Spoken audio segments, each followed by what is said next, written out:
sur stress, Que quando você vive um hiperestresse, c'est votre cerveau inconscient qui va choisir un programme pour survivre dans cette situation. é o seu cérebro inconsciente automaticamente ele determina um programa que vai se abrir e te ajudar a sobreviver naquela situação. Mais alors, très souvent, évidemment, avec des répercussions physiques ou comportementales. E muitas vezes com repercussões físicas ou comportamentais. Donc, finalement, votre corps ou vos comportements ne sont que l'antenne de votre inconscient profond. O seu corpo ou o seu comportamento, na verdade, não passa da antena ali do seu de tom De votre inconscient do profond, seu inconsciente profundo voire de votre âme, si vous croyez à l'âme. ou da sua alma, se você acredita na alma. Et alors, j'ai pu comme ça découvrir que finalement, il y avait des symptômes qui, au départ, ne correspondaient pas tout à fait au ressenti qu'on pouvait penser. E aí eu comecei a descobrir que alguns sintomas às vezes não correspondia na percepção ou no conflito que a gente podia imaginar. Parce que souvent, des symptômes sont des facettes de conflit. E isso me fez entender que muitas vezes os sintomas eles são facetas de conflito. Parce que quand vous vivez quelque chose, Quando você vous n'avez vive uma coisa, pas qu'un impact sur un seul tissu organique. quando você Que sur vive un- um conflito, um choque, você não tem apenas o impacto em apenas um tecido específico. Muitas vezes você tem ali várias facetas. On peut avoir une constellation de ressentis. E a gente pode até ter o que chamamos de constelação de percepções. Et en travaillant sur les cartes du cerveau, vous allez rechercher la perception principale d'un conflit. A ideia, ao trabalhar diretamente nos mapas do cérebro, é começar sempre procurando a percepção principal do conflito, a mais importante, a mais forte. Et souvent, les symptômes du patient sont des facettes secondaires, sont des perceptions secondaires. E às vezes os sintomas que o paciente apresente naquele momento correspondem a facetas secundárias, não necessariamente a primária, mais importante. Donc, j'ai développé vraiment ce travail de manière importante avec des résultats encore plus incroyables. E aí eu desenvolvi de uma maneira importante esse trabalho com resultado cada vez maior. Tu peux donner un exemple de, J'allais venir, j'allais venir. Donc, par exemple, si vous avez, j'avais une patiente qui avait des douleurs de genoux. por exemplo, ele tem um caso dessa paciente com dor no joelho. Alors, si vous regardez les travaux de Hammer, les genoux, c'est des problématiques de soumission. Segundo os trabalhos de Hammer, né, você deve pensar primeiro na submissão, no caso dos joelhos. Alors, vous pouvez directement aller chercher avec elle de manière par la parole quel événement vous avez vécu dans la soumission, tatati, tatata. Então, se você for um pouco rápido demais, talvez você vai tentar já falar diretamente com ela sobre a submissão, se tem alguma situação onde ela se sentir o submissa. Et moi, à la limite, je m'en fous de ça.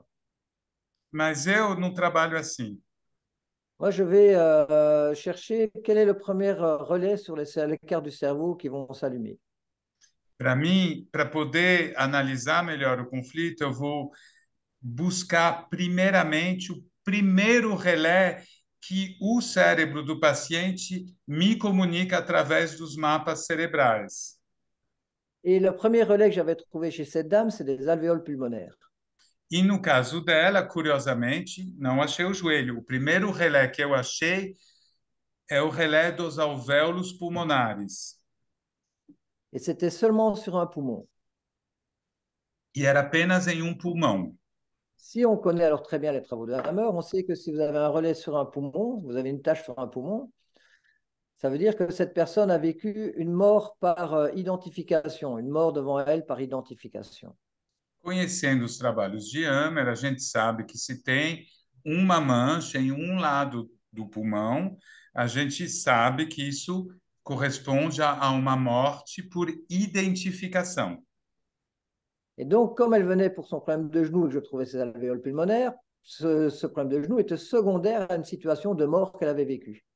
Então, como ela veio pelos problemas de joelhos, mas eu achava os alvéolos pulmonares, eu já sabia, pela minha maneira de trabalhar, que os joelhos eram um problema secundário ao problema dos alvéolos.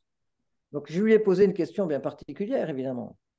E aí, graças à minha experiência, eu sabia qual pergunta bem específica eu deveria fazer para ela. Je ne lui ai pas du tout demandé dans quelle situation elle était soumise. Eu não perguntei em que situação você se sentiu submetida.